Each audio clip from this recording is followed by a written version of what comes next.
ಕೊಲ್ಲಬೇಕು ಎನ್ನುವ ಸಂದರ್ಭ ಬಂದಾಗ ರುಕ್ಮಿಣಿಯ ಆ ದೈನ್ಯವನ್ನು ನೋಡಿ ಅವನು ಆ ಭಾವದಿಂದ ಮುಕ್ತನಾದ. ಅಂದ್ರೆ ಕೊಲ್ಲುವ ಇದನ್ನ ಅಭಿಪ್ರಾಯವನ್ನ ಬಿಟ್ಟ. ಆದರೆ ಅವನಿಗೆ ವಧೆಯ ರೀತಿಯ ಅವಮಾನವನ್ನು ಮಾಡಿದ.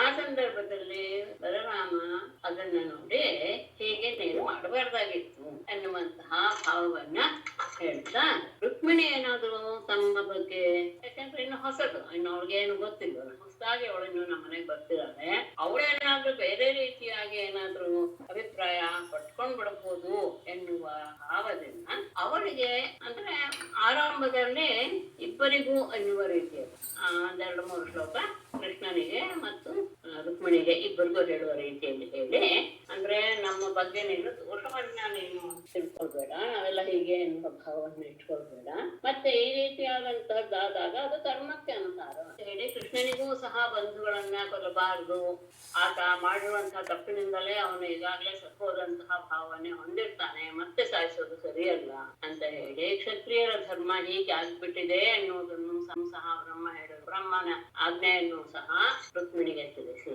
ಯಾವುದೋ ಒಂದು ಕಾರಣಕ್ಕೆ ತಮ್ಮ ಬಂಧುಗಳನ್ನೇ ತಿರಸ್ಕರಿಸುವುದು ಸರಿಯಲ್ಲ ಎನ್ನುವಂತಹ ವಿಷಯನ ಕೃಷ್ಣನಿಗೂ ಹೇಳ್ತಾರೆ. ಆಗ ರುಕ್ಮಿಣಿಯಕ್ಕೆ ಮುಂದೆ ಹೇಳೋದೆಲ್ಲವೂ ಸಹ ರುಕ್ಮಿಣಿಗೆ ಅನ್ವಯವಾಗುವ ರೀತಿಯಲ್ಲಿ ಹೇಳ್ತಾನೆ.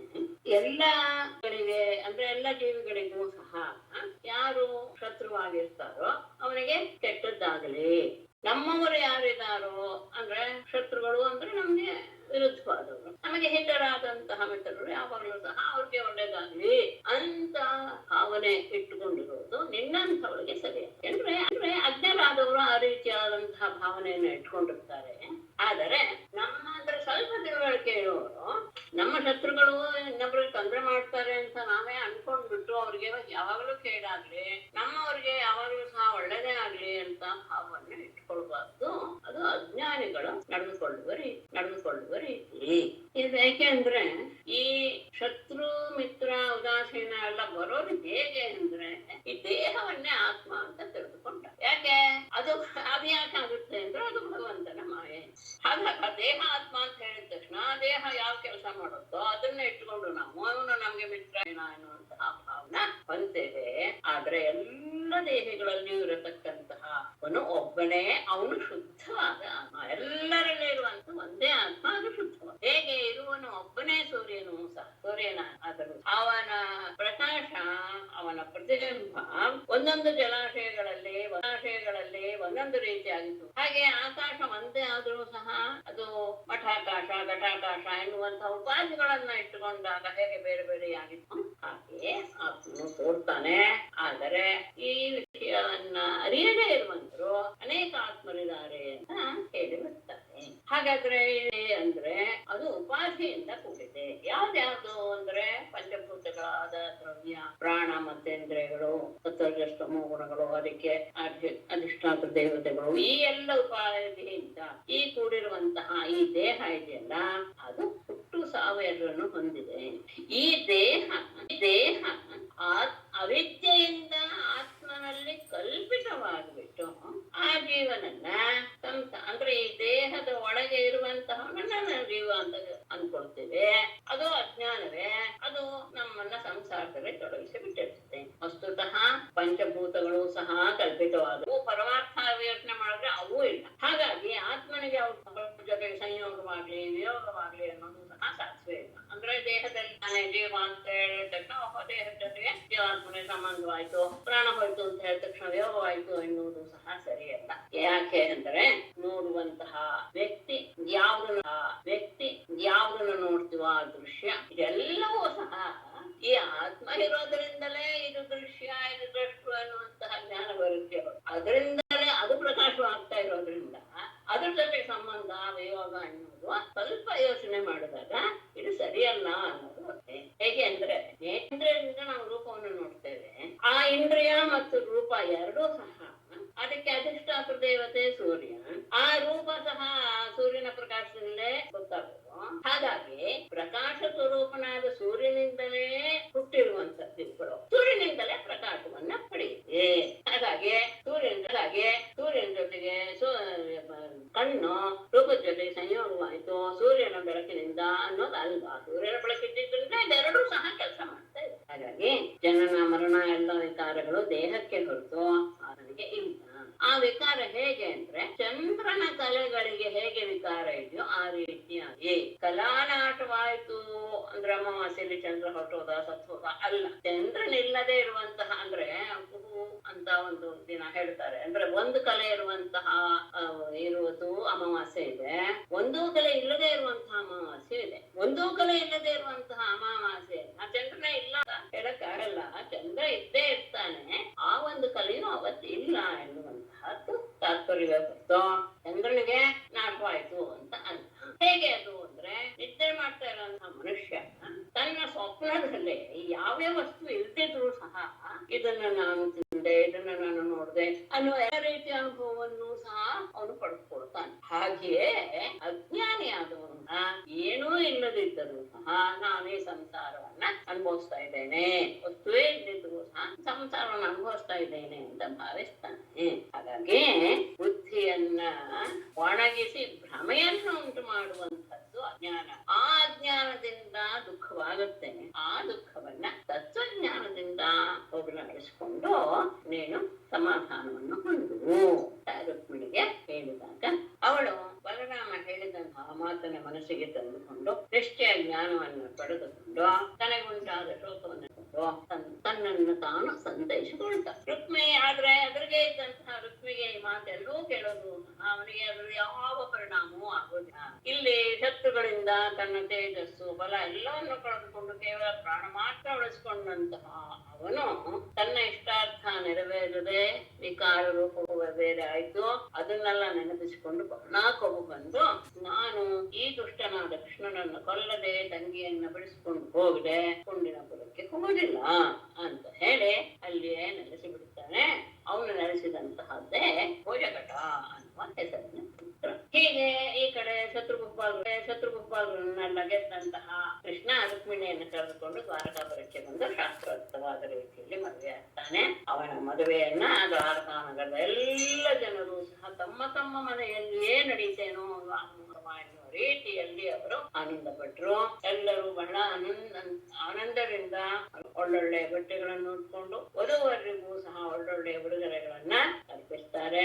ಎಲ್ಲ ಮನೆಗಳೂ ಸಹ ತಳಿರು ತೋರಣಗಳಿಂದ ಅಲಂಕೃತವಾಗಿದೆ. ಮಂಗಲ ದ್ರವ್ಯಗಳೆಲ್ಲವೂ ಸಹ ಮನೆಯ ಮುಂದೆ ಮಂಗಲಕರವಾಗಿ ಶೋಭಿಸ್ತಾ ಇದೆ.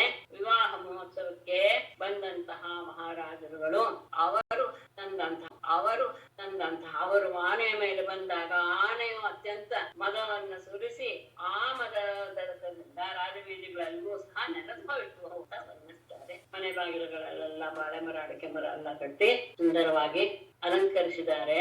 ಅದನ್ನ ಅಲ್ಲೂ ಒಂದು ವಿಷಯ ಹೇಳ್ತಾರೆ. ಅದನ್ನೆಲ್ಲ ನೋಡಿ ಬಾಳೆ ಮರ ಅಂದ್ರೆ ಆನೆಗಳಿಗೆ ತುಂಬಾ ಪ್ರಿಯ. ಅದನ್ನೆಲ್ಲ ಇವುಗಳೆಲ್ಲ ಎಳೆದಾಡಿ ಜಗ್ಗಾಡ್ತಾ ಇತ್ತು ಆನೆಗಳು. ಹೀಗೆ ಎಲ್ಲರೂ ಸಹ ಇಲ್ಲಿ ಹೇಳ್ತಾರೆ. ಕುರುಗಳು, ಸಂಜೆಯರು, ಕೈಕೇಯರು, ವಿದರ್ಭ ದೇಶದವರು, ಯಾದವರು, ಕುಂತಿ ದೇಶದವರು ಎಲ್ಲರೂ ಒಂದು ಮಿತ್ರರೆಲ್ಲ ಬಂದು ಅನ್ಯೋನ್ಯವಾಗಿ ಅವ್ರನ್ನ ಆನಂದವನ್ನ ಪಟ್ಟು ರುಕ್ಮಿಣಿ ಹರಣವನ್ನ ನೋಡ್ಕೊಂಡು ಬಂದ್ರು. ಅವರೆಲ್ಲರೂ ಸಹ ಇಲ್ಲಿ ಬಂದು ಅಲ್ಲಲ್ಲಿ ಗುಂಪಾಗಿ ಹಾಡು ಕಟ್ಟಿ ಹಾಡ್ತಾ ಇದ್ದಾರಂತೆ. ಹೇಗೆ ಕೃಷ್ಣ ರುಕ್ಮಿಣಿಯನ್ನ ಅಪಹರಣ ಮಾಡ್ತಾ ಅಂತ ಅದನ್ನೆಲ್ಲ ಕೇಳಿ ಅಲ್ಲಿಗೆ ಬಂದಂತಹ ರಾಜರು ರಾಜಪುತ್ರರೆಲ್ಲರೂ ಬಹಳ ಪಟ್ರು, ಬಹಳ ಆಶ್ಚರ್ಯವನ್ನು ಪಟ್ರು ಎಂಬುದು ವಿಶೇಷ. ಇದೆಲ್ಲ ಆಯ್ತಲ್ಲ. ಹೀಗೆ ಲಕ್ಷ್ಮೀಪತಿಯಾದ ಕೃಷ್ಣ ಲಕ್ಷ್ಮಿಯ ಸ್ವರೂಪಳಾದಂತಹ ರುಕ್ಮಿಣಿಯ ಜೊತೆಗೆ ಇರುವುದನ್ನು ನೋಡಿ ದ್ವಾರಕಾ ನಗರದವರಿಗೆ ಬಹಳ ಆನಂದವಾಯಿತು. ಮೇಡಮ್, ಈ ಸೃಂಜಯ ವಂಶದವರು ಅಂದ್ರೆ ಯಾರು ಮೇಡಮ್? ಸೃಂಜಯ ಅನ್ನೋದು ಒಂದು ಹೇಗೆ ಕುಂತಿ ವಂಶದವರು ಅಂತ ದೇಶ. ಸೃಂಜಯ ಅನ್ನೋದು ಒಂದು ದೇಶ. ಆ ದೇಶದವರು ಕುರು ಅನ್ನೋದೊಂದು ದೇಶ ಇದ್ದ ಹಾಗೆ ಸೃಂಜಯ ಅನ್ನೋದು ಒಂದು ದೇಶ. ಆ ಸೃಂಜಯ ದೇಶದಲ್ಲಿರೋರನ್ನೆಲ್ಲ ಸೃಂಜಯ ದೇಶ ಸೃಂಜಯರು ಅಂತ ಕರೀತಾರೆ. ಹೇಗೆ ಕುರುಗಳು ಕೇಕೆಯನೂ ಅಷ್ಟೇ ಒಂದು ದೇಶ. ಶ್ರೀಶುಕವಾಚ ಕಾಮಸ್ತು ದೇವಾಸುದೇವಾಂಶಃ ದಗ್ಧ ಪ್ರಾಗೃದ್ರಮನ್ಯುನ ದೇಹೋಪತ್ತಯೇ ಭೂಯಃ ತಮೇವ ಪ್ರತ್ಯಪತ್ಯತ. ಇಲ್ಲಿ ಮುಂದೆ ಎಲ್ಲ ಕಥೆ ತುಂಬಾ ಬೇಗ ಹೊರಟೋಗುತ್ತೆ. ಮೊದಲು ಹಾಗೆ ಬಾಲ್ಯದ ಕೃಷ್ಣನ ಬಾಲ್ಯವನ್ನ ಮಾತ್ರ ತುಂಬಾ ವಿಸ್ತಾರವಾಗಿ ವರ್ಣಿಸ್. ಆಮೇಲೆ ಈ ವಿವಾಹವಾದ ಮೇಲೆ ಕಥೆ ತುಂಬಾ ಬೇಗ ಹೋಗುತ್ತೆ. ಇಲ್ಲಿ ಮಧ್ಯದಲ್ಲಿ ಯದ್ಯಪಿ ಆತ ಅನೇಕ ರಾಣಿಯರನ್ನ ಅಷ್ಟಮಹಿಷಿಯರೊಂದಿಗೆ ಕೃಷ್ಣನಿಗೆ ಈ ರುಕ್ಮಿಣಿಗೆ ಹುಟ್ಟಿದಂತಹ ಪ್ರದ್ಯುಮ್ನನ ಬಗ್ಗೆ ಹೇಳ್ತಾ ಪ್ರದ್ಯುಮ್ನ ವಿಷಯವನ್ನೇ ಇದರಲ್ಲಿ ತಗೊಳ್ತಾರೆ. ಅಂದ್ರೆ ಅವನ ಏನಾದ ಅಂತ, ಯಾಕಂದ್ರೆ ಮಧ್ಯೆ ಪ್ರತಿಮಾ ಹುಟ್ಟಿ ಅವನು ಬರೋದು ಎಲ್ಲ ವಿಷಯ ಇದೆ. ಆ ಮಧ್ಯದಲ್ಲಿ ಅವನಿಗೆ ವಿಷಯ ವಿವಾಹಗಳೆಲ್ಲವೂ ಆಗತ್ತೆ. ಆದ್ರೆ ಅವಳ ಮಗ ಪ್ರದ್ಯುಮ್ನ ಆದ್ದರಿಂದ ಅವನ ವಿಷಯ ತಗೊಂಡು ಅವನಿಗೆ ಏನೇನು ತೊಂದರೆ ಆಯ್ತು ಅನ್ನೋದನ್ನು ಸಹ ವಿವರಿಸ್ತಾರೆ, ಮಧ್ಯದಲ್ಲೇ ವಿವರಿಸ್ತಾರೆ ಅನ್ನೋದು ವಿಶೇಷ. ಯಾಕೆಂದ್ರೆ ರುಕ್ಮಿಣಿಯ ಮೊದಲನೇ ಮಗ ಪ್ರದ್ಯುಮ್ನಾದ್ದರಿಂದ ಅವನ ಕಥೆಯನ್ನು ಹೇಳಕ್ಕೆ ಹೊರಟಿದ್ದಾರೆ. ಅದಾದ್ಮೇಲೆ ಅವನ ಮದುವೆ ಆದ ಅನ್ನೋದು ಅಲ್ಲ, ಮಧ್ಯೆ ನಡೆದಿದೆ. ಆದ್ರೆ ಈ ವಿಷಯವನ್ನ ತಗೊಂಡಿರೋದ್ರಿಂದ ಈ ವಿಷಯ ಮುಗಿಸಿ ಬೇರೆ ವಿಷಯನ ತಗೊಂಡು ಪ್ರಾಕ್ ವೃದ್ಧಮನ್ಯುನಾ ದಗ್ಧಃ ವಾಸುದೇವಾಂಶಃ ಕಾಮಃ ತು ದೇಹೋಪಪತ್ತಯೇ ಭೂಯಃ ತಂ ಏವ ಪ್ರತ್ಯಪದ್ಯತ. ಪ್ರಾಕ್ ಹಿಂದೆ ರುದ್ರಮನ್ಯುನ ಪರಮೇಶ್ವರನ ಕೋಪದ ಅಗ್ನಿಯಿಂದ ಸುಟ್ಟು ಹೋದಂತಹ ವಾಸುದೇವಾಂಶನಾದಂತಹ ಕಾಮನಾದರು ವಿಷ್ಣು ಚಿತ್ತಕ್ಕೆ ಅಧಿದೇವತೆ. ಅಲ್ಲೇ ಅವನ ಅಧಿಷ್ಠಾತರಾದ್ರಿಂದ ಆ ಚಿತ್ತದಲ್ಲಿ ಕಾಮ ಹುಟ್ಟೋದ್ರಿಂದ ಮತ್ತೆ ಸೃಷ್ಟಿಗೆ ಕಾರಣನೂ ಆಗಿರೋದ್ರಿಂದ ಕಾಮ ಅವನನ್ನ ವಾಸುದೇವಾಂಶ ಅಂತ ಕರೀತಾರೆ. ವಾಸುದೇವನ ಅಂಶವೇ ಆದ್ದರಿಂದ ದೇಹೋಪಪತ್ತಯೇ ಮತ್ತೆ ತಾನು ದೇಹವನ್ನ ಪಡೆಯೋದಕ್ಕೋಸ್ಕರ ಭೂಯಃ ಮತ್ತೆ ಭೂಯಃ ದೇಹೋಪತ್ತೆ ಭೂಯಃ ಯಾವ್ದಾದ್ರು ತಗೊಳ್ಳಿ, ತೊಂದ್ರೆ ಇಲ್ಲ. ತಮೇವ ಪ್ರತ್ಯಪದ್ಯತ, ಆ ಕೃಷ್ಣನನ್ನೇ ಆಶ್ರಯಿಸಿದ. ಅಂದ್ರೆ ಅವನದೇ ಒಂದು ಅಂಶ ಕಾಮ. ಯಾಕಂದ್ರೆ ಚಿತ್ತದಲ್ಲಿ ಅವನ ಆವಿರ್ಭಾವ ಅಂತಲ್ಲ, ಚಿತ್ತ ವಿಷ್ಣು ಅಂತಲ್ಲ, ಹಾಗೆ ವಾಸುದೇವ ಅಂಶ ಅನ್ನುವಂತಹ ಭಾವವನ್ನು ಸೃಷ್ಟಿಗೆ ಕಾರಣನಾಗಿದ್ದಳು ಸಹ. ಹಾಗಾಗಿ ತನಗೆ ಮತ್ತೆ ದೇಹವನ್ನ ಹೊಂದೋದಕ್ಕೋಸ್ಕರ ಅವನು ಕೃಷ್ಣನನ್ನೇ ಆಶ್ರಯಿಸಿದ. ಅವನೇನೆ ಪ್ರದ್ಯುಮ್ನ ಸಯೇವ ಜಾತಃ ವೈದರ್ಭ್ಯಾಂ ಕೃಷ್ಣ ವೀರ್ಯ ಸಮುದ್ಭವಃ ಪ್ರದ್ಯುಮ್ನ ಇತಿ ವಿಖ್ಯಾತಃ ಸರ್ವತಃ ಅನವಮಃ ಪಿತುಃ. ಸಹ ಏವ ವೈದರ್ಭ್ಯಾಂ ಕೃಷ್ಣವೀರ್ಯ ಸಮುದ್ಭವಃ ಜಾತಃ ಪ್ರದ್ಯುಮ್ನಃ ಇತಿ ವಿಖ್ಯಾತಃ ಸರ್ವತಃ ಪಿತುಃ ಅನವಮಃ. ಸಯೇವ ಆ ಕಾಮನೆ ವೈದರ್ಭ್ಯಾಂ ರುಕ್ಮಿಣಿಯಲ್ಲಿ ಕೃಷ್ಣವೀರ್ಯ ಸಮುದ್ಭವಃ, ಕೃಷ್ಣನ ವೀರ್ಯದಿಂದ ಹುಟ್ಟಿದವನಾಗಿ ಸಂತಃ ಜಾತಃ ಹುಟ್ಟಿದ ಪ್ರದ್ಯುಮ್ನಃ ಇತಿ ವಿಖ್ಯಾತ, ಪ್ರದ್ಯುಮ್ನನೆಂದು ಪ್ರಸಿದ್ಧನಾದ ಸರ್ವತಃ ಎಲ್ಲ ಪ್ರಕಾರಗಳಲ್ಲಿಯೂ ಸಹ ಪಿತುಃ ತಂದೆಗೆ ಅನವಮಃ ಸರಿಸಮಾನನಾಗಿದ್ದ.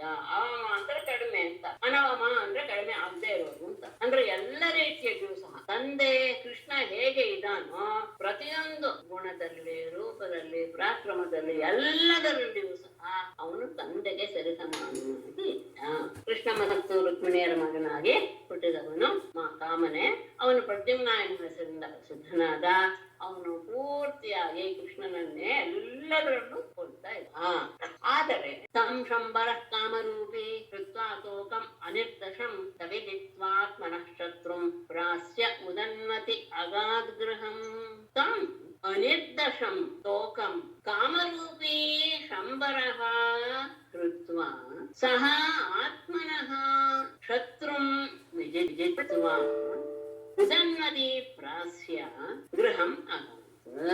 ತಂ ಅನಿರ್ದಶಂ 10 ದಿನಗಳೂ ಆಗದೇ ಇರುವಂತಹ ತೋಕಂ ಆ ಶಿಶುವನ್ನ ಕಾಮರೂಪಿ ಶಂಬರ ವೇಷವನ್ನ ಬದಲಾಯಿಸಿಕೊಂಡು ಬಂದ. ಅಂದ್ರೆ ಆ ಬಾಣಂತಿಯ ಆ ಸೂತಿಕಾ ಗೃಹದಲ್ಲಿ ಪ್ರವೇಶ ಮಾಡೋಕ್ಕೆ ಯೋಗ್ಯವಾದಂತಹ ವೇಷವನ್ನು ಧರಿಸಿಕೊಂಡು ಬಂದಂತಹ ಶಂಬರಾಸುರನು ಕೃತ್ವ ಆ ಮಗುವನ್ನು ಅಪಹರಿಸಿ ಸಹ ಆ ಶಂಬರನು ಆತ್ಮನಃ ಶತ್ರುಂ ವಿದಿತ್ವ, ಅಥವಾ ಸಹ ಅನ್ನೋದಕ್ಕೆ ಬೇಕಾದ್ರೆ ಆ ಮಗು ಅಂತ ಬೇಕಾದ್ರೆ ಇಟ್ಕೊಳ್ಬಹುದು.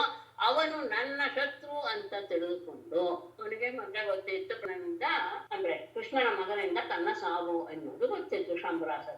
ಯಾವಾಗ ರುಕ್ಮಿಣಿಗೆ ರುಕ್ಮಿಣಿಯ ಉದರದಿಂದ ಪ್ರದ್ಯುಮ್ನನ ಆವಿರ್ಭಾವವಾಯಿತು, ಅಂದ್ರೆ ಮಗನಾಗಿ ಹುಟ್ಟಿದ್ನೋ, ಆ ಮಗನೇ ತನ್ನನ್ನು ಕೊಲ್ತಾನೆ ಎನ್ನುವಂತಹ ವಿಷಯ ಗೊತ್ತಾದಂತಹ ಶಂಬರ ಬಹಳ ಎಚ್ಚರಿಕೆಯಿಂದ ಗಮನಿಸ್ತಾ ಇದ್ದ. ಯಾವಾಗ ಮಗು ಹುಟ್ಟುತ್ತೆ ಬಂದು ಅದು ವೇಷವನ್ನು ಬದಲಾಯಿಸ್ಕೊಂಡು ಬಂದು ಆ ಮಗುವನ್ನು ಅಪಹರಿಸಿ ಇವನು ನನ್ನ ಶತ್ರು ಅಂತ ಗೊತ್ತಾದ ಮೇಲೆ ಆ ಮಗುವನ್ನು ಕೊಲ್ಲಬೇಕು ಅಂತ ಉದನ್ನತೆ ಸಮುದ್ರದಲ್ಲಿ ಪ್ರಾಸ್ಯ ಆ ಮಗುವನ್ನು ಎಸೆದು ಗೃಹಂ ಅಗಾತ್ ತನ್ನ ಮನೆಗೆ ಹೊರಟು ಹೋದ. 10 ದಿನವೂ ಆಗಿರ್ಲಿಲ್ಲ. 10 ದಿನಗಳ ಮೊದಲೇನೆ ಪುರಾಣದಲ್ಲಿದೆ 6 ದಿನದಲ್ಲಿ ಅನ್ನೋದನ್ನೇ ವಿಶೇಷವಾಗಿ ಅಲ್ಲಿ ಬರೆದಿದ್ದಾರೆ. ಅವನು ಆ ಮಗುವನ್ನೇ ಹೋಗಿ ಆ ಸಮುದ್ರದಲ್ಲಿ ಎಸೆದು ನೋಡಿ ಹೇಗೆ ಏನು ಮನಸ್ಸಿನಲ್ಲಿ ಭಾವ ಹುಟ್ಟುತ್ತೆ. ಆ ಮಗುವನ್ನ ಆಗ್ಲೇ ಕುತ್ತಿಗೆ ಹಿಚ್ಕಿ ಸಾಯಿಸ್ಬೇಕು ಅಂತ ಅವನಿಗೆ ಮನಸ್ಸು ಬರ್ಲಿಲ್ಲ. ಯಾಕೆ ಅಂದ್ರೆ ಅವರಿಂದಲೇ ಅವನಿಗೆ ಮರಣ ಅಂತ ಇದ್ದಾಗ ಆ ಬುದ್ಧಿಯೂ ಸಹ ಅದಕ್ಕೆ ಸರಿಯಾಗಿಯೇ ಕೆಲಸ ಮಾಡುತ್ತೆ. ಅವನು ಹಾಗೆ ಸಮುದ್ರದಲ್ಲಿ ಎಸೆದು ಬಿಟ್ಟು ಅವನು ತನ್ನ ಮನೆಗೆ ಹೊರಟುವಾಗ ಆ ಮಗುವನ್ನ ತಮ್ ನಿರ್ಜಗಾರ ಬಲವಾನ್ ಮೀನಃ ಸೋ ಅಪಿ ಅವರೈಸ್ತಃ ಋತೋ ಜಾಲೇನ ಮಹತ ನಿಹಿತಃ ಮತ್ಸ್ಯಜೀವಿಭಿಃ. ಈ ಲಿಖಿತವನ್ನ ಯಾರೂ ಬದಲಾಯಿಸಕ್ಕಾಗಲ್ಲ. ತಮ್ ಬಲವಾನ್ ಮೀನಃ ನಿರ್ಜಗಾರ ಸಹ ಅಪಿ ಅಪರೈಃ ಸಹ ಮಹತಾ ಜಾಲೇನ ವೃತಃ ಮತ್ಸ್ಯಜೀವಿಭಿಃ ಗೃಹೀತ. ತಮ್ ಆ ಶಿಶುವನ್ನ ಬಲವಾನ್ ಮೀನಃ ಒಂದು ದೊಡ್ಡದಾದ ಒಂದು ಮೀನು ನಿರ್ಜಗಾರ ನುಂಗಿಬಿಟ್ಟು ಸಹ ಆ ಮೀನು ಸಹ ಸೋಪಿ ಆ ಮೀನು ಸಹ ಅಪರೈಹಿ ಸಹ ಉಳಿದ ಮೀನುಗಳೊಡನೆ ಮಹತಾ ಜಾಲೇನ ವೃತಃ ಒಂದು ದೊಡ್ಡ ಬಲೆಗೆ ಸಿಕ್ಕಿ ಹಾಕಿಕೊಂಡು ಮತ್ಸ್ಯಜೀವಿಭಿಗೆ ಮೀನನ್ನ ಹಿಡಿಯುವಂತಹ ಬೆಸ್ತರಿಂದ ಗೃಹೀತ ಹಿಡಿಯಲ್ಪಟ್ಟಿತು. ಯಾವುದು ಆ ಮಗು. ಆ ಮಗುವನ್ನ ಒಂದು ದೊಡ್ಡ ಮೀನು ನುಂಗಿಬಿಡ್ತು. ಆ ದೊಡ್ಡ ಮೀನು ಉಳಿದ ಮೀನುಗಳ ಜೊತೆಗೆ ಒಂದು ದೊಡ್ಡ ಬಲೆ ಸಿಕ್ಕಿ ಹಾಕಿಕೊಂಡು ಬೆಸ್ತರ ಕೈಗೆ ಅದು ಸಿಕ್ಕೊಂಡು ಬೆಸ್ತರು ಅದನ್ನೆಲ್ಲ ಹಿಡಿದುಕೊಂಡು ಹೋದ್ರು. ದೊಡ್ಡ ಮೀನು ಸಿಕ್ತಲ್ಲ ಅಂತ ಹೇಳಿ ಅವರೆಲ್ಲ ರಾಜನಿಗೆ ಕೊಡೋದು ಅದೆಲ್ಲ ಆಗಿನ ಒಂದು ವ್ಯವಸ್ಥೆ. ಯಾವ್ದಾದ್ರು ಉತ್ತಮವಾದ ಸಿಕ್ಕಿದ್ರೆ ರಾಜನಿಗೆ ಕೊಟ್ಟು ಪಾರಿತೋಷಿಕವನ್ನು ಪಡೆಯೋದು. ತಂ ಶಂಬರಾಯ ಕೈವರ್ತಾಹ ಉಪಾಜಹೃ ಉಪಾಯನಂ ಸುಧಾಮಹಾನ ಸಂಹಿತ್ವ ಅವಧ್ಯನ್ ಸ್ವಧಿತಿನಾದ್ಭುತಂ. ಕೈವರ್ತಾಹ ತಂ ಶಂಬರಾಯ ಉಪಾಯನಂ ಉಪಾಜಹೃ ಸೂದಾಹ ಮಹಾನಸಂ ನೀತ್ವಾ ಸ್ವಧಿತಿನ ಅದ್ಭುತಂ ಅವಧ್ಯನ್. ಅಥವಾ ಅದ್ಭುತಂ ಬೇಕಾದ್ರೆ ಮುಂದೆ ಬಾಲಂ ಅನ್ನೋದಕ್ಕೆ ತಗೊಳ್ದು ಹೇಗಾದ್ರೂ ಅರ್ಥ ಮಾಡ್ಬೋದು. ಎರಡಕ್ಕೂ ಹೇಳ್ತಾರೆ. ಕೈವರ್ತಾಹ ಅಂದ್ರೆ ಬೆಸ್ತರು ತಮ್ ಆ ಮೀನನ್ನ ಶಂಬರ ರಾಜನಿಗೆ ಉಪಾಯನಂ ಉಪಾಜಹೃ ಕಾಣಿಕೆಯಾಗಿ ಅದನ್ನ ತಗೊಂಡು ಹೋಗಿ ರಾಜನಿಗೆ ಒಪ್ಪಿಸಿದ್ರು. ಮೀನಾದ್ರಿಂದ ಅದು ಮನೆಗೆ ಎಲ್ಲಿ ಹೋಗ್ಬೇಕು, ಅಡಿಗೆ ಮನೆಗೆ ಹೋಗ್ಬೇಕು. ಸೂದಾಹ ಅಡಿಗೆಯವರು ಮಹಾನಸಂ ನೀತ್ವ ಅದನ್ನ ಪಾಕಶಾಲೆಗೆ ತೆಗೆದುಕೊಂಡು ಹೋಗಿ ಸ್ವಧಿತಿನ ಆಯುಧದಿಂದ, ಸ್ವಧಿತಿ ಶಬ್ದಕ್ಕೆ ಕೊಡಲಿ ಎನ್ನುವ ಅರ್ಥವೂ ಇದೆ. ಕೊಡಲಿನ ಆಗ್ಬೋದು ದೊಡ್ಡ ಮೀನಾದ್ದರಿಂದ, ಇಲ್ಲ ಯಾವ ಆಯುಧದಿಂದ ಆ ಮೀನು ಇತ್ಯಾದಿನೆಲ್ಲ ಕೊಡ್ತಾರೋ ಅದು ಅಂತ ಇಟ್ಕೊಳ್ಳಿ. ಆಯುಧದಿಂದ ಅದ್ಭುತಂ ಅವಧ್ಯನ್ ಅಂದ್ರೆ ಅದು ತುಂಬಾ ದೊಡ್ಡದಾಗಿತ್ತು. ಯಾಕಂದ್ರೆ ಮಗುವನ್ನ ನುಂಗುವಷ್ಟು ಅಂತಾದ್ಮೇಲೆ ಅದಕ್ಕೆ ತಾನೇ ಅವರು ರಾಜನಿಗೆ ತಂದು ಕೊಟ್ರು. ಹಾಗಾಗಿ ಅದ್ಭುತವಾದಂತಹ ಆನೆಯನ್ನ ಅವಧ್ಯನ್ ಕತ್ತರಿಸಿದರು. ಅಲ್ಲಿ ಬೇಕಾದ್ರೆ ತಗೊಳ್ಬಹುದು. ಅದ್ಭುತಂ ಬಾಲಂ ದೃಷ್ಟ್ವಾ ಅಂತ ಬೇಕಾದ ಅನ್ವಯ ಮಾಡಬಹುದು. ಮೀನಿಗೆ ನಾನು ಅನ್ವಯ ಮಾಡಿದ್ದೀನಿ ಅಷ್ಟು. ಅದನ್ನ ತಗೊಂಡು ಹೋಗಿ ರಾಜನಿಗೆ ಉಡುಗೊರೆಯಾಗಿ ಕೊಟ್ಟಾಗ ಅವನು ಅಡಿಗೆ ಮನೆಯವರಿಗೆ ಒಪ್ಪಿಸ್ದ. ಅಡಿಗೆಯವರು ಬಂದದನ್ನ ಪಾಕಶಾಲೆಗೆ ತೆಗೆದುಕೊಂಡು ಹೋಗಿ ಅದನ್ನ ಕತ್ತರಿಸಿದಾಗ ದೃಷ್ಟ್ವಾದರೆ ಬಾಲಂ ಮಾಯಾವತ್ಯನ್ ನಾರದೋ ಅಕಥಯತ್ ಸರ್ವಂ ತಸ್ಯಾಹ ಶಂಕಿತ ಚೇತಸಃ ಬಾಲಸ್ಯ ತತ್ವಮುತ್ಪತ್ತಿಂ ಮತ್ಸ್ಯೋದರ ನಿವೇಶನಂ ತದುದರೆ ಬಾಲಂ ದೃಷ್ಟ್ವಾ ಮಾಯಾವತ್ಯೈ ನ್ಯವೇದಯನ್ ಶಂಕಿತ ಚೇತಸಃ ತಸ್ಯಾಹ ನಾರದಃ ಬಾಲಸ್ಯ ತತ್ವಂ ಉತ್ಪತ್ತಿಂ ಮತ್ಸ್ಯೋದರ ನಿವೇಶನಂ ಅಕಥಯತ್. ಸ್ವಲ್ಪ ಮೊದಲೇ ಹೇಳಿದ್ರೆ ಇಲ್ಲ ತದುದರೆ ಆ ಮೀನಿನ ಹೊಟ್ಟೆಯಲ್ಲಿ ಬಾಲಂ ದೃಷ್ಟ್ವಾ ಅದ್ಭುತಂ ಅಂತ ಇಲ್ಲಿ ತಗೊಳ್ಳೋದ್ರ ತೊಂದರೆ ಇಲ್ಲ. ಅದ್ಭುತವಾದಂತಹ ಅತ್ಯಂತ ಸುಂದರವಾದಂತಹ ಮಗು. ಹಾಗೆ ಅದ್ಭುತವಾದಂತಹ ಮಗುವನ್ನ ನೋಡಿ ಅಂತ ಬೇಕಾದ್ರೂ ಅನ್ವಯ ಮಾಡ್ಕೊಳ್ಬಹುದು. ಹಿಂದಕ್ಕೆ ಅನ್ವಯ ಮಾಡ್ಕೊಳ್ಳೋದು ಒಳ್ಳೇದು ಅಂತ. ಮಾಯಾವತಿಯ ನೆವೆಯನ್ನ ಮಾಯಾವತಿಗೆ ಮಾಯಾವತಿಯ ವಿಷಯ ಹೇಳ್ತೇನೆ. ಮಾಯಾವತಿಗೆ ಅದನ್ನ ತಿಳಿಸಿದರು. ಆಗ ಶಂಕಿತ ಚೇತಸಃ ತಸ್ಯಾಹ ಅಲ್ಲ ಇದೇನು ಹೇಗೆ ಈ ತರಹದಾಯ್ತಲ್ಲ ಏನಿರ್ಬೋದು ಎನ್ನುವ ಭಾವ ಮನಸ್ಸಿನಲ್ಲಿ ಸಂದೇಹ ಉಂಟಾದಂತಹ ಅವಳಿಗೆ ಅಲ್ಲಿಗೆ ಬಂದಂತಹ ನಾರದರು ಬಾಲಸ್ಯ ತತ್ವಂ ಬಾಲಕನ ವಿಷಯ ಏನು, ಉತ್ಪತ್ತಿ ಹುಟ್ಟಿದ್ ಹೇಗೆ, ಮತ್ಸ್ಯೋದರ ನಿವೇಶನಂ ಅದು ಮೀನಿನ ಹೊಟ್ಟೆಯನ್ನು ಸೇರಿದ್ ಹೇಗೆ ಎಲ್ಲವನ್ನು ಸರ್ವಂ ಎಲ್ಲವನ್ನು ಅವರಿಗೆ ತಿಳಿಸಿದರು. ಮಾಯಾವತಿ ಎನ್ನುವವಳು ರತಿ ಮನ್ಮಥನ ಹೆಂಡತಿಯಾದ ರತಿನೇ. ಅವಳು ಮಾಯಾವತಿ ಎನ್ನುವ ಹೆಸರಿನಲ್ಲಿ ಶಂಬರನ ಅಡಿಗೆ ಮನೆಯಲ್ಲಿ ಅವಳು ಅಡಿಗೆಯ ಕೆಲಸದಲ್ಲಿ ನಿಯುಕ್ತಳಾಗಿರು ಎನ್ನುವಂತಹ ಒಂದು ವಿಷಯ ಇದೆ. ಕಾಮನ ದಹನವಾದ ಮೇಲೆ ಅವನ ದೇಹ ಮತ್ತೆ ಪಡೀಲಿ, ಅವನು ದೇಹ ಪಡೀಲಿ ಅಂತ ಅವಳು ಶಿವನನ್ನ ಆರಾಧಿಸ್ತಾ ಇದ್ದಾಗ ಶಿವನ ಆಜ್ಞೆಯಿಂದ ಅವಳು ಮಾಯಾವತಿ ಎನ್ನುವ ಹೆಸರಿನಿಂದ ಶಂಬರನ ಮನೆಯಲ್ಲಿ ವಾಸವಾಗಿದ್ಲು ಅಂತ ಮತ್ಸ್ಯ ಪುರಾಣದಲ್ಲಿರುವಂತಹ ವಿಷಯ ಅಂತ. ಅಂದ್ರೆ ಮಾಯಾವತಿ ಬೇರೆ ಅಲ್ಲ, ರುಚಿ ಬೇರೆ ಅಲ್ಲ. ಅವಳು ಅಲ್ಲಿ ಆ ಕೆಲಸದಲ್ಲಿ ಶಿವನೇ ಹೇಳಿದ್ದ, ನೀನು ಅಲ್ಲಿರು, ನಿನಗೆ ನಿನ್ನ ಪತಿಯ ದರ್ಶನವಾಗುತ್ತೆ. ಹಾಗಾಗಿ ಅವಳು ಅಲ್ಲಿದ್ಲು. ಅವಳು ಆ ಮಗುವನ್ನು ನೋಡಿದಾಗ ಅಲ್ಲಿಗೆ ಬಂದಂತಹ ನಾರದರು ಅವಳಿಗೆ ಎಲ್ಲ ವಿಷಯವನ್ನು, ಅಂದ್ರೆ ಅವನ ಯಾರು, ಅವನ ಉತ್ಪತ್ತಿ ಹೇಗಾಯ್ತು, ಅವನ ಹುಟ್ಟು ಹೇಗೆ ಇತ್ಯಾದಿ ಎಲ್ಲವನ್ನೂ ಸಹ ತಿಳಿಸಿದರು. ಶಾಸಕಾಮಸ್ಯ ವೈ ಪತ್ನಿ ಪ್ರತಿರ್ನಾಮ ಯಶಸ್ವಿನಿ ಪತ್ಯು ನಿರ್ದಗ್ಧ ದೇಹಸ್ಯ ದೇಹೋತ್ಪತ್ತಿಂ ಪ್ರತೀಕ್ಷತಿ. ಕಾಮಸ್ಯ ಪತ್ನಿ ಯಶಸ್ವಿನಿ ರತಿಃ ನಾಮ ನಿರ್ದಗ್ಧ ದೇಹಸ್ಯ ಪತ್ಯುಃ ದೇಹೋತ್ಪತ್ತಿಂ ಪ್ರತೀಕ್ಷತಿ ಆಸೇತ್. ಸಾಚ ಆ ಮಾಯಾವತಿಯಾದರು ಕಾಮಸ್ಯ ಪತ್ನಿ, ಕಾಮನ ಮನ್ಮಥನ ಪತ್ನಿಯಾದ ಯಶಸ್ವಿನಿಯ ಪರಿವ್ರತೆಯಾದ ರತಿಃ ನಾಮ, ರತಿ ಎನ್ನುವುದೇ. ನಿರ್ದಗ್ಧ ದೇಹಸ್ಯ ಸುಟ್ಟು ಹೋದಂತಹ, ಪರಮೇಶ್ವರನ ನೇತ್ರಾಗ್ನಿಯಿಂದ ಸುಟ್ಟು ಹೋದಂತಹ ಪತ್ಯುಹು ಪತಿಯ ದೇಹೋತ್ಪತ್ತಿ, ದೇಹದ ಉತ್ಪತ್ತಿ ಆಗುವುದನ್ನೇ ಪ್ರತೀಕ್ಷತೆ ನಿರೀಕ್ಷೆ ಮಾಡ್ತಾ ಅವಳು ಅಲ್ಲಿದ್ಲು. ಅವಳು ಅಲ್ಲಿ ಹಾಕಿದ್ಲು ಅನ್ನೋದು ಆ ಮತ್ಸ್ಯ ಪುರಾಣದ ವಿಷಯ. ಶಿವನ ಆಜ್ಞೆಯಿಂದ ಅವಳು ಅಲ್ಲಿದ್ಲು ಅಂದ್ರೆ ಅಲ್ಲಿ ನನಗೆ ಮನ್ಮಥನ ಭೇಟಿ ಆಗುತ್ತೆ ಅನ್ನೋ ವಿಷಯ. ಆಗ ಅವಳು ಅಲ್ಲಿ ಏನಾಗಿದ್ಲು, ನಿರೂಪಿತ ಶಂಬರೇಣ ಸುಪೌದನ ಸಾಧನೆ ಕಾಮದೇವಂ ಶಿಶುಂ ಬುದ್ಧ್ವಾ ಚಕ್ರೇ ಸ್ನೇಹಂ ತದಾರ್ಭಕೆ.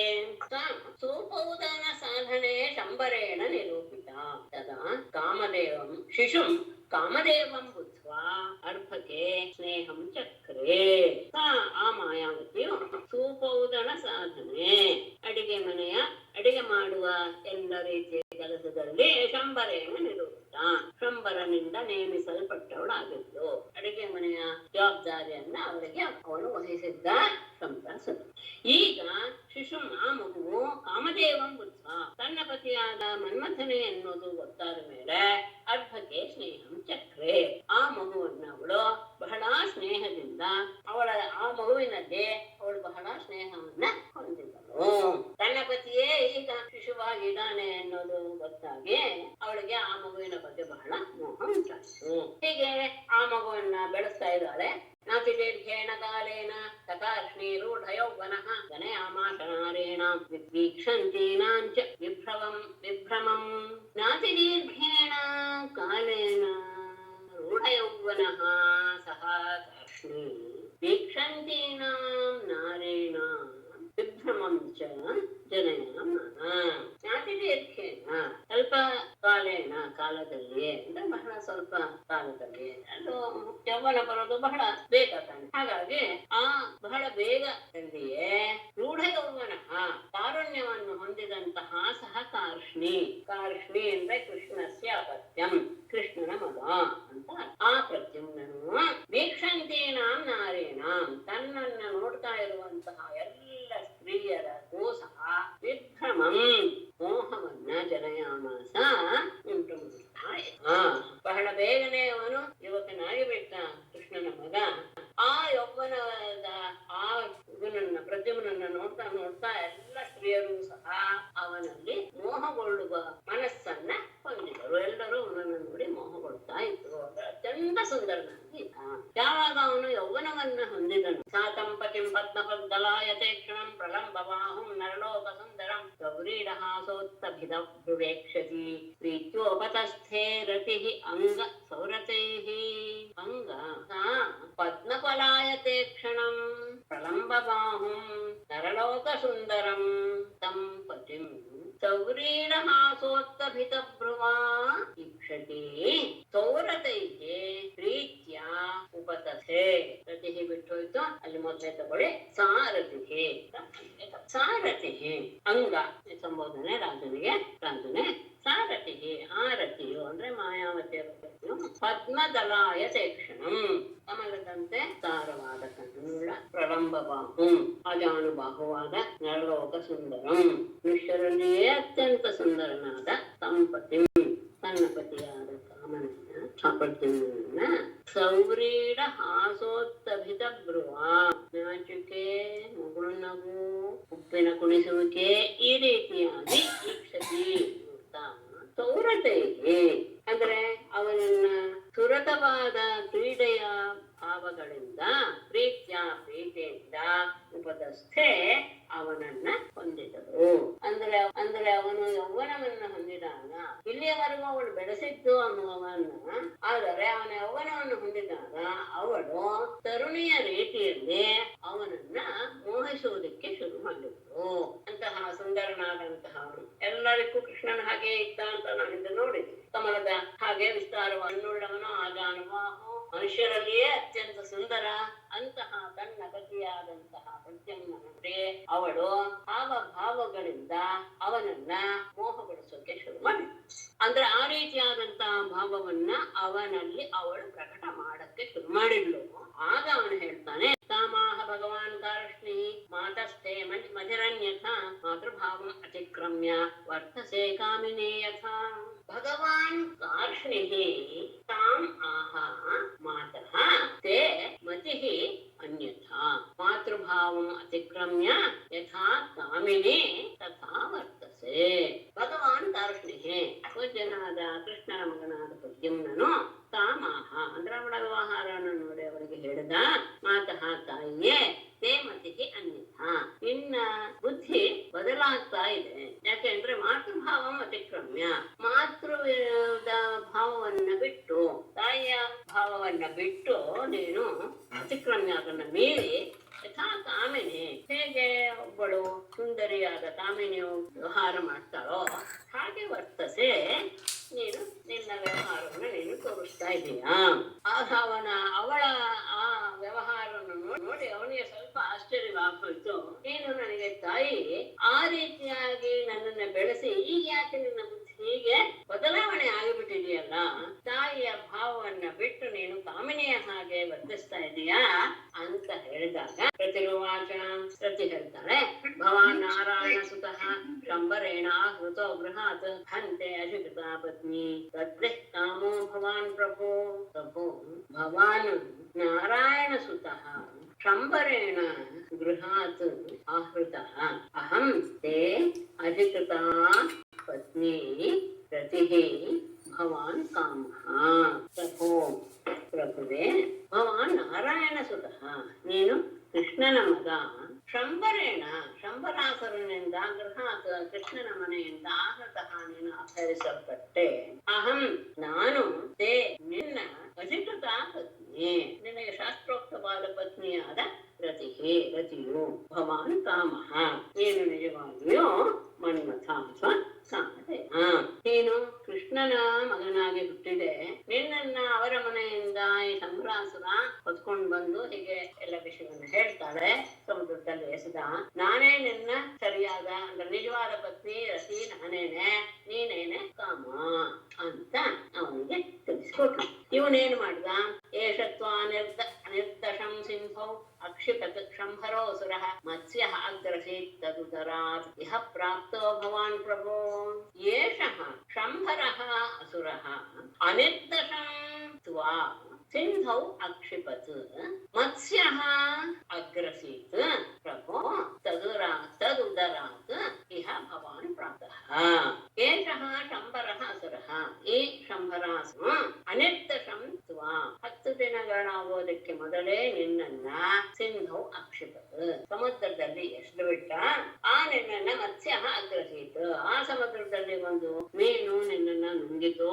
ತದುದರಾತ್ ಅದರ ಹೊಟ್ಟೆಯಿಂದ ಭವಾನ್ ಇಹ ಪ್ರಾಪ್ತಃ ನೀನು ಇಲ್ಲಿಗೆ ಬಂದೆ. ಅವನು ಮಗುವಾಗಿ 10 ದಿನ ಕಳೆಯೋದಕ್ಕೆ ಮೊದಲೇನೆ ಅಂತಹ ಶಿಶುವನ್ನ ಅಪಹರಿಸಿಕೊಂಡು ಬಂದ ಕೃಷ್ಣನ ಮನೆಯಿಂದ. ಅದನ್ನು ಸಮುದ್ರದಲ್ಲಿ ಎಸೆದಾಗ ಮೀನು ನುಂಗಿತು. ಆ ಮೀನಿನ ಹೊಟ್ಟೆಯಿಂದ ನೀನು ಇಲ್ಲಿಗೆ ಬಂದೆ. ಹಾಗಾಗಿ ನೀನೀಗ ಶಂಬರಾಸುರನನ್ನ ಕೊಲ್ಲಬೇಕು. ಅವನು ಅವನು ಅಷ್ಟು ಸುಲಭದವನು ಅಲ್ಲ. ತಮಿಮಂ ಜಹಿ ದುರ್ಧರ್ಷಂ ದುರ್ಜಯಂ ಶತ್ರುಮಾತ್ಮನಃ ಮಾಯಾ ಶತವಿಧಂ ಸ್ವಂಚ ಮಾಯಾಭಿಃ ಮೋಹನಾದಿಭಿಃ. ತಂ ಇಮಂ ದುರ್ಧರ್ಷಂ ದುರ್ಜಯಂ ಆತ್ಮನಃ ಶತ್ರುಂ ಮಾಯಾ ಶತವಿಧಂ ತ್ವಂ ಮೋಹನಾದಿಭಿಃ ಮಾಯಾಭಿಃ ಜಹೇ. ತಮಿಮಂ ಅಂತಹ ಇವನನ್ನ, ಎಂಥವನು? ದುರ್ಧರ್ಷಂ, ಅವನನ್ನ ಎದುರಿಸೋದು ತುಂಬಾ ಕಷ್ಟ. ದುರ್ಜಯಂ, ಗೆಲ್ಲುವುದು ಸಹ ಕಷ್ಟವೇ. ಅವನನ್ನ ನಮ್ಮ ವಶಕ್ಕೆ ಅಧೀನಕ್ಕೆ ಒಳಪಡಿಸ್ಕೊಳ್ಳೋದಾದ್ರೆ, ಗೆಲ್ಲೋದಾದ್ರೆ ಆಗಲ್ಲ. ಅಂತಹ ಆತ್ಮನಃ ಶತ್ರು, ಅಷ್ಟೇ ಎಲ್ಲ ನಿನ್ನ ಶತ್ರುವಾದ ಮತ್ತಿನ್ನೇನವನು ಮಾಯಾ ಶತವಿಧಂ, ನೂರಾರು ಮಾಯೆಗಳನ್ನು ಚೆನ್ನಾಗಿ ಅರಿತಿರುವಂತಹ ಅವನು, ಅವನನ್ನ ಮೋಹನಾದಿಭಿಹಿ ಮಾಯಾಭಿಹಿ, ಮೋಹಗೊಳಿಸುವಂತಹ ಮೊದಲಾದ ಮಾಯೆಗಳ ಮೂಲಕ ತ್ವಂಜಹಿ, ನೀನು ಅವನನ್ನ ಕೊಂಡ್ಕೊಳ್ಳಬೇಕು. ಆ ಶಂಬರಾಸುರ ನಿನ್ನ ಶತ್ರು, ಆದ್ರೆ ಅವನು ಹಾಗೆ ಅಂತ ಅವನನ್ನ ಗೆಲ್ಲೋದು ಅಷ್ಟು ಸುಲಭವಲ್ಲ. ಅವನನ್ನ ವಶ ಪಡ್ಕೊಳ್ಳೋದಾಗಲಿ, ಅವನನ್ನ ಗೆಲ್ಲೋದಾಗಲಿ ಬಹಳ ಕಷ್ಟವಾಗಿದೆ. ನಿನ್ನ ಶತ್ರುವು ಅವನು ಆಗಿದ್ದಾನೆ. ಹೋಗ್ಲಿ, ನಿನ್ ಪರಾಕ್ರಮಿ ನೀನು ಅಂದ್ರೆ ಅವನು ಮಾಯಾ ವಿದ್ಯೆಗಳನ್ನು ತುಂಬಾ ಚೆನ್ನಾಗಿ ಬರ್ತಾನ. ಹಾಗಾಗಿ ನೀನು ಮಾಯಾ ವಿದ್ಯೆಗಳಿಂದಲೇ ಅವನನ್ನ ಕೊಲ್ಲಬೇಕು. ಅವನನ್ನ ಕೊಂದು ಅಷ್ಟೇ ಎಲ್ಲ, ನಿನ್ನನ್ನು ಕಳ್ಕೊಂಡು ತಾಯಿ ತುಂಬಾ ದುಃಖ ಪಡ್ತಾ ಇದ್ದಾರೆ.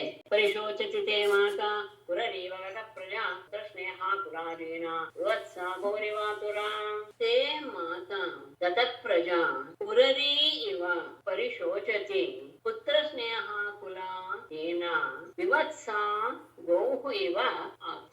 ತೇ ಮಾತಾ, ನಿನ್ನ ತಾಯಿಯಾದರೂ ಗತ ಪ್ರಜಾ ಮಗುವನ್ನ ಕಳೆದುಕೊಂಡು ಪುರರಿ, ಪುರರಿ ಒಂದು ಪಕ್ಷಿ, ಅದಕ್ಕೇನಾದ್ರೂ ಮರಿ ಸತ್ತು ಹೋದ್ರೆ, ಮರಿ ಎಲ್ಲ ಕಳೆದೋದ್ರೆ ಅದು ಬಹಳ ಓಡಾಡುತ್ತಂತೆ, ಎಲ್ಲರಿಗೂ ಓಡಾಡುತ್ತೆ. ಆದ್ರೆ ಪುರರಿ ಪಕ್ಷಿ ಮಾತ್ರ ಬಹಳ ದಿನಗಳವರೆಗೂ ಬಹಳ ದುಃಖ ಪಡುತ್ತೆ ಎನ್ನುವುದು ಒಂದು ವಿಷಯ, ಸಂಸ್ಕೃತ ವಿಶೇಷ ತಗೊಳ್ತಾರೆ.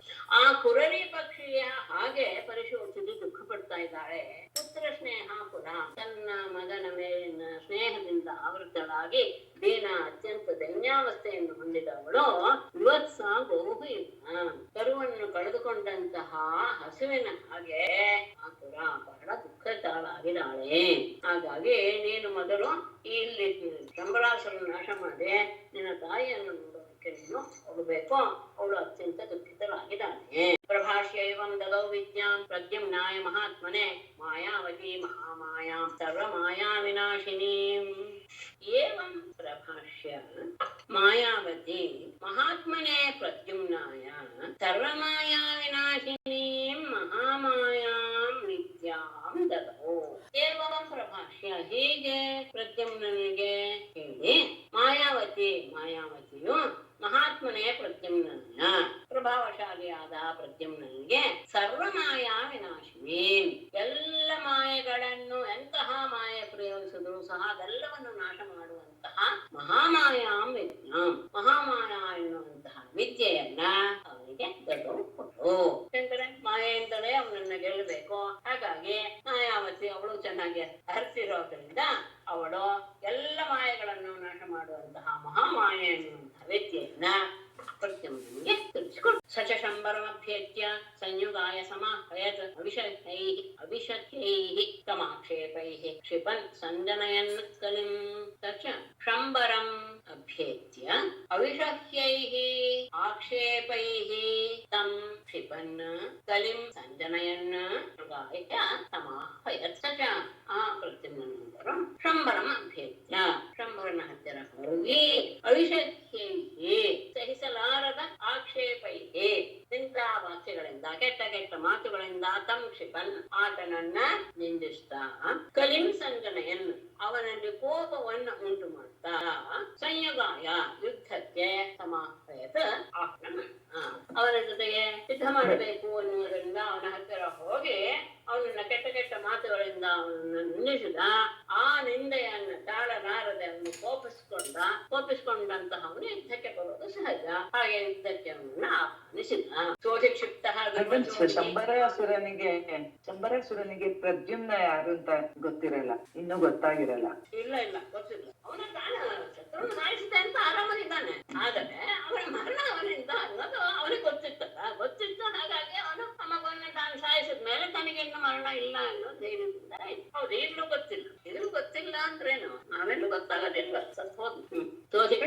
ಶ್ಲೋಕದಲ್ಲಿ ಈಕ್ಷತಿ ಅಂತ ಬರುತ್ತೆ, 10ನೇ ಶ್ಲೋಕದ್ರಲ್ಲಿ. ಹಾ, ಈಕ್ಷತಿ ನಾವಳು. ಹೌದು, ಈಕ್ಷತೆ ಅವಳಿಗೆ ವಿಶೇಷ, ಮಾಯಾವತಿಗೆ. ಸರಿ ಸರಿ, ಏನ್ ಸಮಾಚಾರ? ಅವಳು ಆ ರೀತಿಯಾದಂತಹ ನೋಟಗಳಿಂದ ಅವನನ್ನು ನೋಡ್ತಾ ತನ್ನ ಮೋಹವನ್ನ ಪ್ರಕಟಪಡಿಸಿದ್ಲು.